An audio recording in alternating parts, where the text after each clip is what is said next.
Welcome back to On the Record. We're talking, of course, about the mandate of the Reserve Bank. Should it be changed? Should it still be targeting inflation in the way that it is, and with the target band being between 3% and 6%? Duma Kubule, founding director of the Centre for Economic Development and Transformation, Gina Skummans, the South Africa economist at Citibank. All right, I do want to just look at this issue because, Duma, I mean, the real issue is jobs, right? Yes, I mean, yes, yeah. young, particularly youth unemployment, but let's just talk jobs.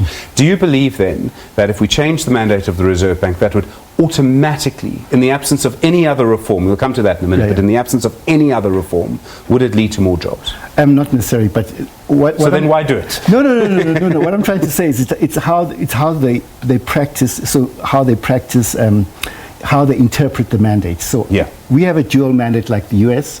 Let's say we have a dual mandate like the United States. So what happened in January 2013? They said they're going to continue with monetary stimulus until the unemployment rate is 6.5%. And they continued on that path until the unemployment rate was 6.5. So what I'm trying to say is that in South Africa, our interest rates are way too high. We've got, after inflation, a real prime lending rate of about 5.9%.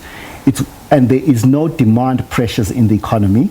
Every economist agrees with that, that there's no demand pressures. And if you read all of the Reserve Banks, I've read all of their monetary policy statements, they say each time there are no demand pressures in the economy, there's no excess demand, and then they go on to say that there's no pass-through from the exchange rate depreciation to the price level, as Gina was saying. So if there's no demand and there's no pass-through, there is scope for an aggressive cut in interest rate. But the strange thing, why I say that the Reserve Bank has mismanaged monetary policy, so each time they made those statements over the past few years, they went ahead and hiked rates.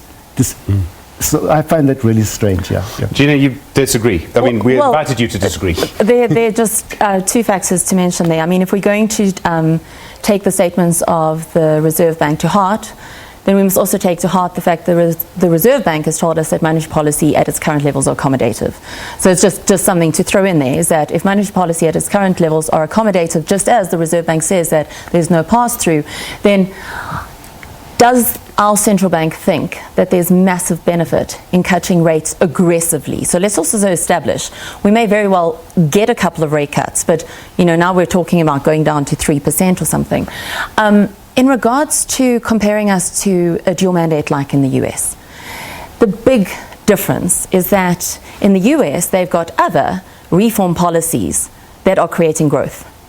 In South Africa, we're very familiar with monetary policy, but I think you'd be hard-pressed to find someone who can tell you what economic policy is in South Africa at the moment.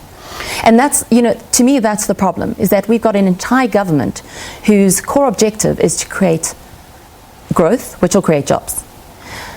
The South Africa Reserve Bank, their core objective is to stabilize prices, control for inflation, taking growth into account, and that's without sacrificing price stability. So in other words, in a way, if you think about it, what the role of the central bank in South Africa is to fight inflation because that enables growth.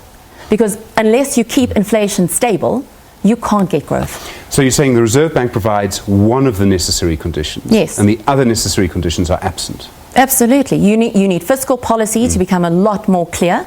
Monetary policy is crystal clear at the moment. I think perhaps the last 48 hours haven't shown so, but I think there needs to be more of an understanding that in the inflation targeting regime, they are accounting for growth. Because if growth crashes like in Q1, the negative output gap will present itself. Now, the negative output gap is really the difference between potential growth and actual growth. And the more it widens, the more it tells you you're not going to get inflation in the economy. So that is in the SABC model. So they are accounting for it in their inflation targeting mandate at the moment.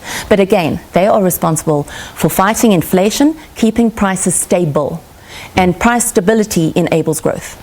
Okay, I mean, would you agree partially with Gina in that the other necessary conditions for growth are still absent? Yeah, we don't have an economic policy. There is no policy. The president announced a stimulus in September, and there was zero stimulus in the stimulus package. So I do agree with her that there isn't economic policy, and it's really unfortunate because our economy has collapsed, and there is no response from the government to reflate the economy. Now, back to there is a political matter that the ANC has consistently said that they want a flexible monetary policy that takes into account growth and employment. And if you read every single statement of the Reserve Bank, it becomes abundantly clear they don't give a hoot about growth. I've read all their statements, and they say growth is not our job. Microeconomic reforms and structural reforms. That's what they say. It's a copy and paste every single statement that they have. So they can't have their cake and eat it. I'm saying they have to take into account. And the other thing I have to say, Stephen, is that when you take into account growth and you give them a growth mandate, they will use other mechanisms to reflate the economy, not just inflation. There are other things that are possible that can be done that were mentioned, Okay, I mean, we've got all of this, and I want to ask both of you this question around, and I'll use the word squabble, because frankly on Twitter that's what it looks like at this stage around this. I mean, just that on its own, is this the right time to be having this debate? Or should we be having it at a different time? Or is there never a right time to have this debate? Jeannie, well, absolutely not. I mean, we basically, so again, to get back to the currency and bond yields, because those things matter a lot right now ahead of another budget. We've just come out of an election. We just announced a new cabinet, and the whole message was that the expectation should be that thereafter we should have positive headlines on South Africa. You know, this is what we've been waiting for. But instead, we have negative headlines and massive policy uncertainty in probably the one area where you don't want it right now, which is monetary policy. Because in the longer run, certainly a review of monetary policy is always necessary. You can't say that the same mandate you've been using for 20 years is necessarily the same one. You should review it and make sure it is the correct one. But similarly, you should be reviewing fiscal policy and all your policies. However, right now, we're literally at the edge of the cliff. Moody's is literally about to downgrade us at some point in the foreseeable future. You know, you've got offshore investors who are sitting there going, wow, we've waited a long time for clarity on what your policies are. You've told us to wait for the elections. You told us then to wait for cabinet. You then postponed cabinet. And now post-cabinet, the only headline we get is this negative one. So it's a very bad time for this to happen. Duma, is it a bad time, or was this the right crisis? Okay, this is I think the right time for this crisis, because our economy is in a bad shape. I think we can't prevent a democratic discussion around our economy. Sure. And I think it's very undemocratic for financial markets to demand that we shouldn't have these discussions. I just think it's unacceptable. Yeah. Okay, the two countries that I always have to bring into this discussion, right? You know the two countries I'm going to mention when you talk about inflation targeting, Zimbabwe and Germany in the 1930s. There are other examples, but these are always used. Perhaps it's a scare tactic, but perhaps it isn't. Perhaps it's a salutary warning of what happens if you don't target inflation properly. No. Duma, I mean, I do want to put this to you, because people immediately, will bring in this conversation. You know, the majority of countries in the world at any given time have got low inflation. So every time, at any given time, there's one or two countries that have got like hyperinflation or high rates of inflation. So I don't think that the chance of hyperinflation, I've talked about, because we decrease interest rates, as Gina said, right now in an economy where there has been there's no growth in this economy, and then you reflate it, the chances of inflation are very low. Yeah. Okay. Gina, I mean, when you see this, I mean, do you worry about the Zimbabwe-Germany scenarios, or do you think those are overblown? I don't worry about it for now. I might worry about it in the very far future, hopefully, but no, not for now. I just do want to clarify one thing, though. I do think it's healthy to have a debate about monetary policy and a discussion, but for it to arise in the way that it did over the last 48 hours, that's particularly unhealthy. And also, again, not only for financial markets. I certainly don't want to make it out as if that's the core objective of satisfying financial markets for South Africa, but consumer confidence matters a lot. Business confidence matters a lot. When you start talking about growth and investment and creating jobs, in the end, confidence is your first step, because confidence will give companies the ability to expand, and they're trying to expand in not just capital, which is investment, but also labor, right? Human capital. And they're not going to do that if they're not certain about the future. Duma's agreeing with you. Yeah, I agree. I mean, the debate was, this debate was really silly, because it wasn't conducted like adults having a debate. It was like children, and they're all men debating amongst disagreeing with each other. So I think it was really unfortunate. But we should have a mature debate around that is that is not related to, I mean, we have to have a mature discussion around our economic policy because of the situation that we're in. Were you suggesting a woman should have been part of the debate? Jesse Duarte is there. One of the things I do want to put to you, I mean, never mind the ANC and the personalities, and I know it's hard to do that because, I mean, Twitter is Twitter. But South Africa is really a set of different groups of people who want different things because they come from different places, right? I mean, racialized inequality sits on top of that. That's the defining feature, but it's certainly not the only feature.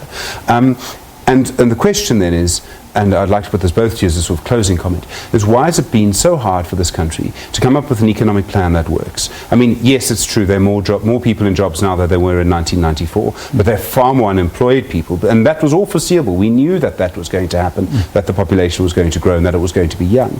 And the question I'm trying to put to you, Duma, is, could it be simply that our politics in some way is broken, and that because of the structure of our society, it's actually very, very difficult to come up with an economic plan everyone will sign up to? I think in the ruling party there's a policy paralysis. There's an inability to decide on anything, even the smallest of issues. There's just this inexplicable policy paralysis. I just want to end by saying I did some forecasts as to if we stay on the current path under the Ramaphosa administration, there's 650,000 people entering the job market every year, and we're creating jobs for about 40% of those people.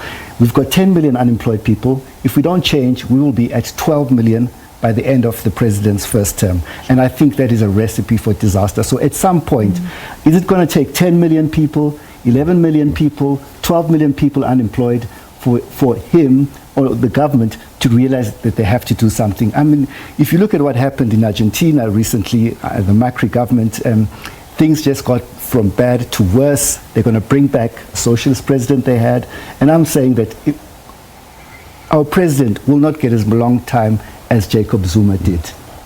Gina, you're not more optimistic?